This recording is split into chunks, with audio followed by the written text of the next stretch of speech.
jemi në studio, mi që dashë më pëlqen shumë lloji problemeve që ka Shqipëria. Nga njëra anë, diktatura tenton të instalohet, të Reuters si ka filluar na e konsideron të çmendur kryeministrin. Kemi probleme serioze, Kosova është vite dritë larg nesh.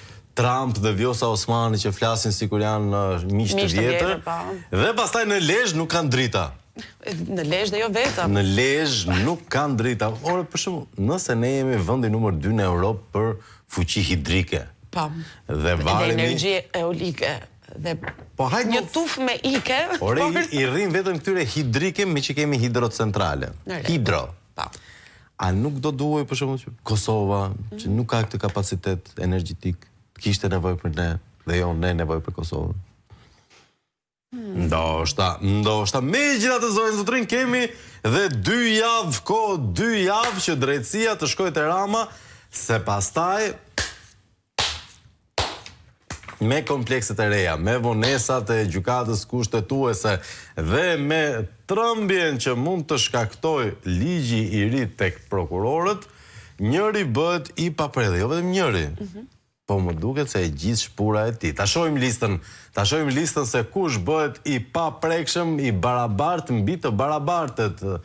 Kuvendi i Republikës së Shqipërisë vendosi neni 1, në nenin 242 të shtohet kjo fjalia, kjo nuk mund të aplikohet, do të thuash ti s'po e lexojmë dot se është në ekran. Po fatmirësisht e kemi në rrjetet tona sociale, është kudo. Dhe ata që nuk preken janë shumë interesant, zonja zotrinj. Presidentit të Republikës. Bajram Sheqeri. Avokatit të popullit. Endri Shabani. Qa ti arrestosh këti se? Të edhe po arrestovës dykut ashtë kryeministrit. Absolutisht. Zëvëndës kryeministrit, ti mos mendo se ka të bëj me Bela Ballukun kjo. Jo, fare. Nuk ka të bëj fare me Bela Ballukun. Jo, edhe literalisht. Sa jo është e pandehur dhe ka filluar procedimin ndaj saj, kështu që për atë vlen ligjet e vjetra. Pra, kjo është për zëvendës kryeministrin, për si ta them unë ty, për Arbena Metajin e ri. Jo për Belinda Ballukun e vjetër. Shumë e bukur. Ministrat gjithashtu të paprekshëm. Të gjithë ministrat, dhe sigurisht ka bërë një qok këtu, thot antarët e gjykatës kushtetuese dhe kryetarit të kontrollit të lartë të shtetit. Tani kryetari i kontrollit të lartë të shtetit, sigurisht e kanë futur për një institucion kinse të pavarur, por e dim që në fakt e di për shembull ti Greta, që në nenin 92 të kushtetutës e lëm kushtetutën. Bëjmë më praktike.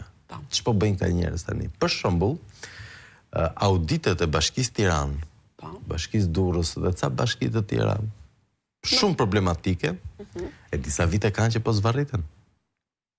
E marrë me mend. Duhet kishte dalë raporti për këto bashki para 3 vjetësh. Vetëm në Bashkinë e Tiranës është ndruar 10 herë grupi auditues.